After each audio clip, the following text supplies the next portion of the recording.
I was studying a business, right? I went to be a businessman like my dad.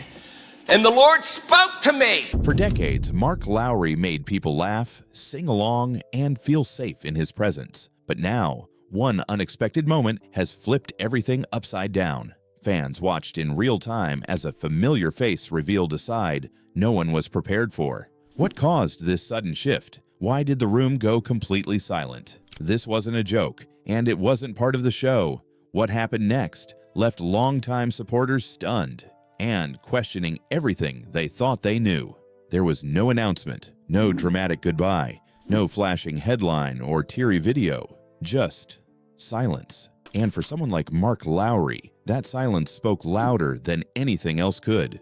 He had always been present, always online, always joking, always sharing something that made people smile. Whether it was a thoughtful post about faith or a silly video from his kitchen, Mark's energy had a way of reaching people. His presence made the world feel warmer, safer, more joyful. But then, slowly, without warning, that presence began to fade.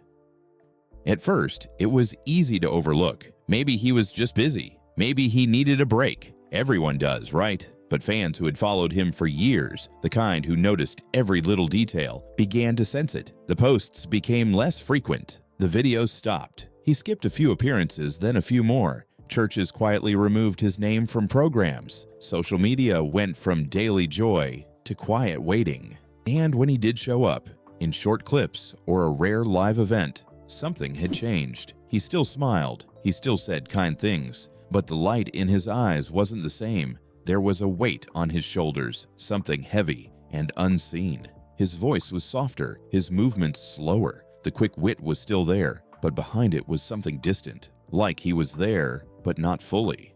People noticed. They commented, not out of criticism, but concern. "We miss you, Mark. Hope you're okay. Just checking in." Messages of love poured in from strangers who felt like friends. And yet, no explanation came, just more silence. That silence stretched, and with it, quiet worry grew. Not panic, but that deep kind of concern you feel when someone you care about is hurting, but won't say it out loud. It wasn't just that Mark had gone quiet. It was that the man who always gave people hope suddenly seemed like he was running low on it himself. And sometimes, that says more than words ever could. The night didn't feel important at first. It wasn't a big show or a packed venue, just a small church, a simple setup, a modest crowd. Mark showed up the way he had been doing lately, quiet, polite, doing his best to bring something meaningful, even though he was clearly tired. People hugged him, thanked him, told him they were praying. He smiled, nodded, said all the right things, but those close enough could see it. He looked worn down, not just physically tired, but emotionally drained, like someone carrying more than they were letting on. When the event ended, the rain was already falling hard. The sky was dark and heavy, the kind of night where the roads feel dangerous. A few friends noticed how slowly Mark was moving and offered to drive him home. They told him the weather was bad and there was no rush, but Mark shook his head gently. He said he needed some quiet, some time alone. It was said kindly, but with finality. He got into his car and pulled away into the rain. Inside the car, everything felt muted. The sound of rain pounding the windshield, the steady back and forth of the wipers, soft gospel music playing on the radio, music that had comforted him for years. But that night, it barely reached him. His thoughts were louder, the whispers online, the worried looks from fans, the questions about his health, the exhaustion that never seemed to lift. He felt exposed in a way he hated. He had always been the encourager, the strong one. Lately, he felt fragile. The rain came down harder as he drove. The road was slick, lights from other cars blurring into long streaks. His hands were on the wheel, but his mind drifted. He thought about the past few months, the hospital visits, the sleepless nights, the fear he didn't want to name. He didn't realize how distracted he was until it was too late. The car hit a massive puddle of water without warning. The tires lost grip instantly. The steering wheel jerked violently as the car started to slide. His heart slammed in his chest. He tried to correct it, but the road had already taken control. The car spun. Rain and headlights blurred together. Then came the impact. The sound was brutal. Metal crushed, glass shattered. The front of the car slammed into a guardrail with a force that felt unreal. airbags exploded, knocking the breath out of him. For a moment, everything went quiet except for the rain and a sharp ringing in his ears. Mark sat there stunned, barely able to process what had just happened. Pain came next. Everywhere. His chest burned, his legs screamed. Blood ran down his forehead. Rain poured through broken glass, soaking his clothes. He tried to move, but his body wouldn't respond. Panic set in fast. Real fear, the kind that sinks into your bones. The thought that this might be the end. Cars slowed, some stopped. Voices shouted, someone called 911. A few people recognized him and kept calling his name, telling him to stay awake. Mark tried to answer, but his voice was weak. His eyes kept closing no matter how hard he fought it. Paramedics arrived quickly, calm but urgent. They pulled him carefully from the twisted car, strapped him to a stretcher, and rushed him into the ambulance. Sirens filled the night as they sped toward the hospital. One of the medics leaned close and told him to hang on, that he was going to make it. Mark wanted to believe them. At the trauma center, everything moved fast. Doctors, bright lights, urgent voices. The injuries were serious. Broken ribs, a fractured collarbone, a leg badly shattered. Surgery was needed immediately. His wife arrived soon after, pale and shaking, trying to stay strong as doctors explained the risks and the long road ahead. She held his hand and didn't let go. The surgery lasted for hours. It was successful, but the damage was severe. When Mark finally woke up, the pain hit him in waves, but even stronger than the pain was the realization he hadn't just been in an accident. He had come dangerously close to losing his life. That night on the road didn't just change his body, it stopped everything. His schedule, his plans, his sense of control. Lying in that hospital bed, surrounded by machines and silence, Mark understood something deeply for the first time in a long while. Nothing would ever be the same again.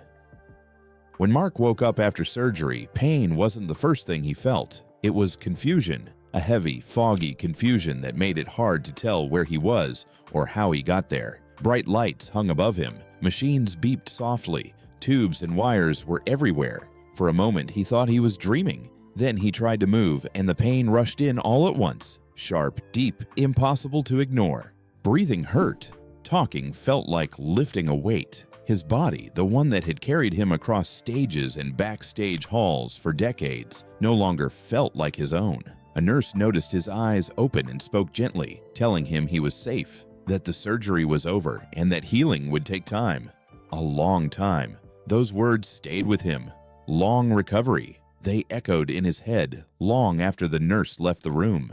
His wife came in quietly and sat beside him. She didn't rush. She didn't say much. She just took his hand and held it like she was afraid that if she let go, he might disappear. He saw the fear in her eyes, the exhaustion she tried to hide. In that moment, something inside him cracked. He wanted to apologize for driving that night, for pushing himself too hard, for not slowing down sooner, but all he could manage was a tight squeeze of her hand. She squeezed back, and somehow that said everything.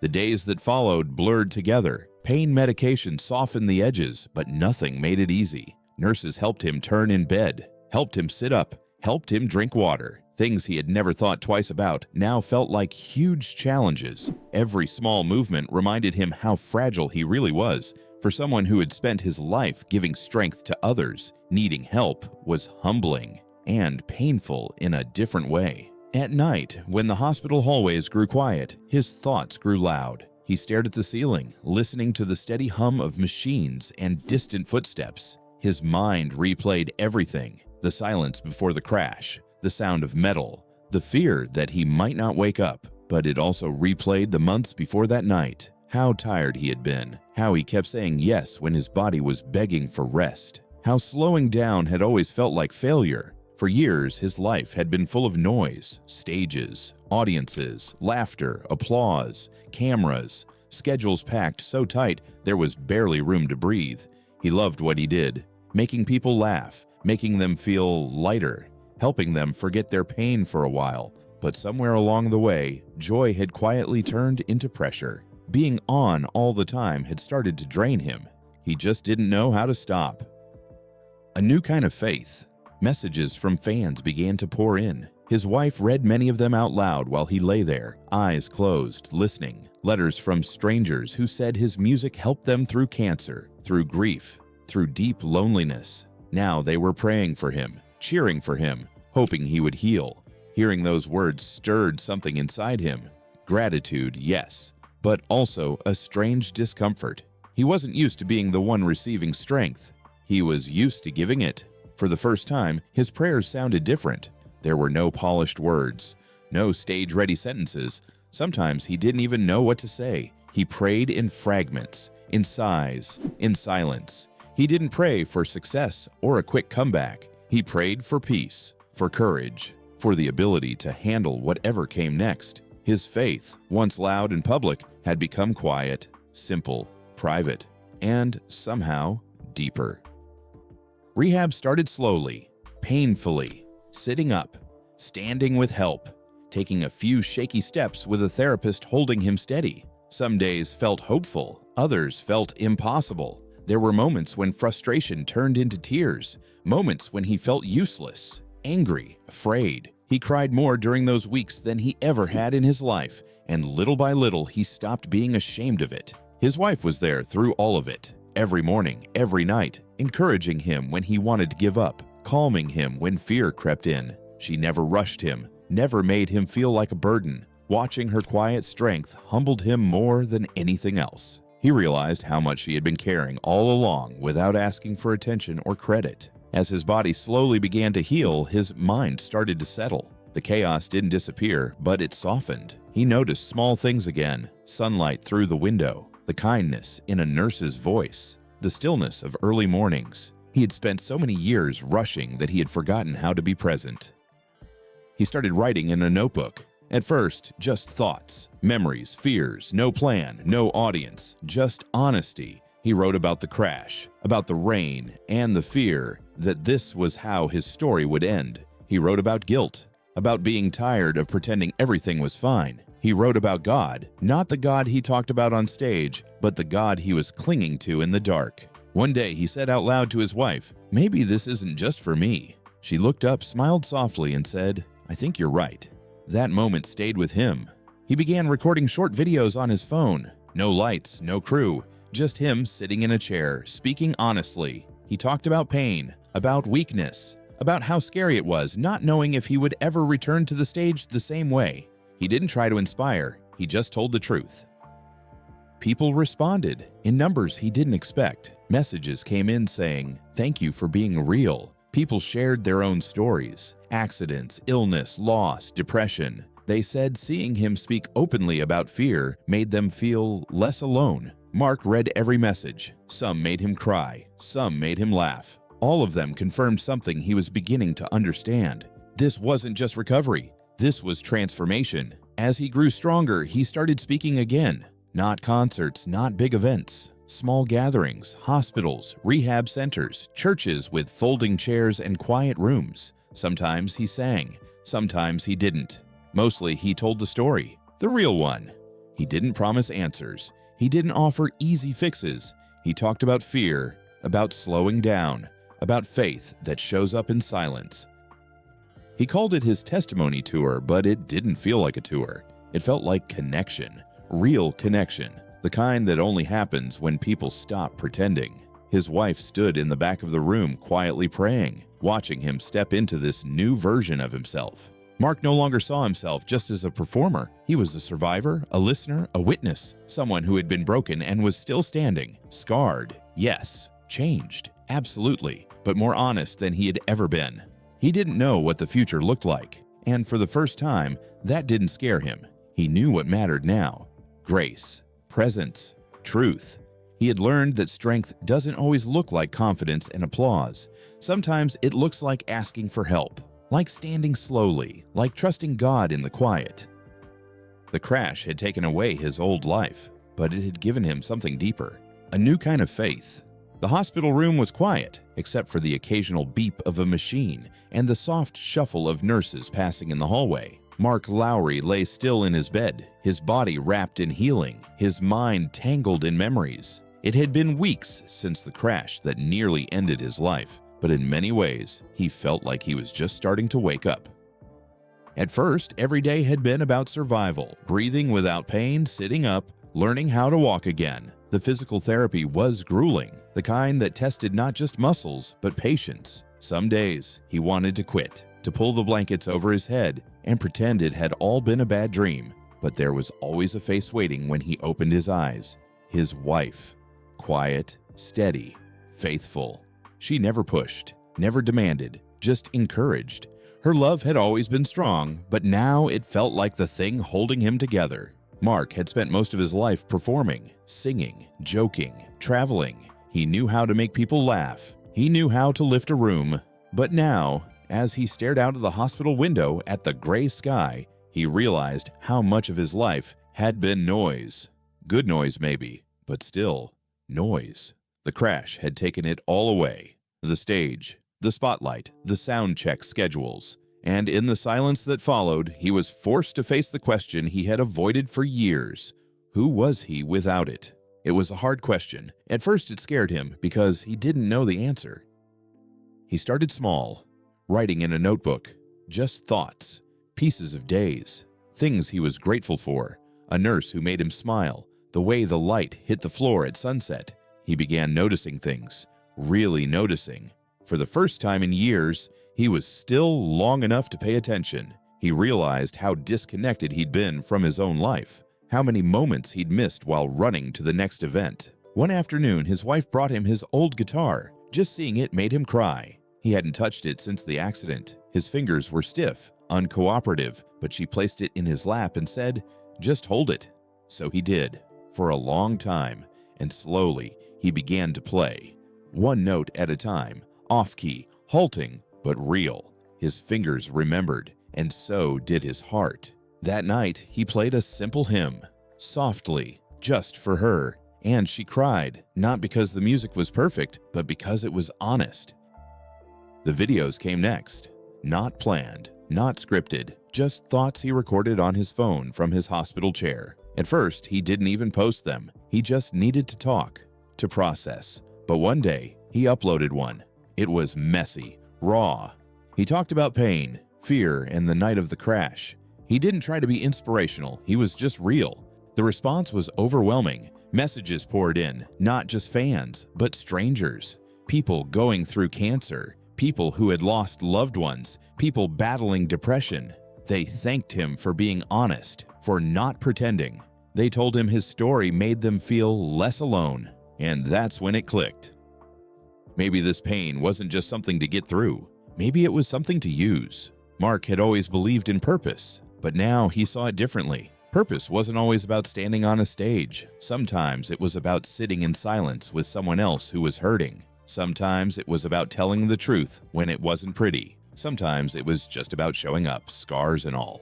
As he grew stronger, he began to travel again. Not far, just small places, churches, community centers, living rooms. He didn't go to perform, he went to connect, to tell the story. Not the polished version, but the real one. About the rain, the crash, the pain, the slow healing, the quiet prayers, the nights he thought he wouldn't make it, and the grace that met him in all of it.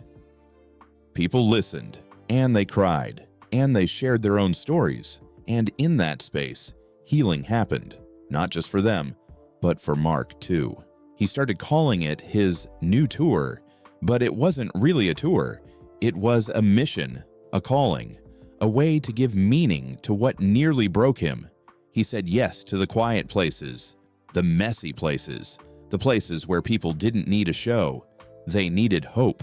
Back home, life looked different, slower, richer. He and his wife spent more time on the porch, talking, listening, being. Their house became a place of peace. People came to visit. Some were friends. Some were strangers who had heard his story and just wanted to say thank you. They brought cookies, letters, tears, and Mark welcomed all of it.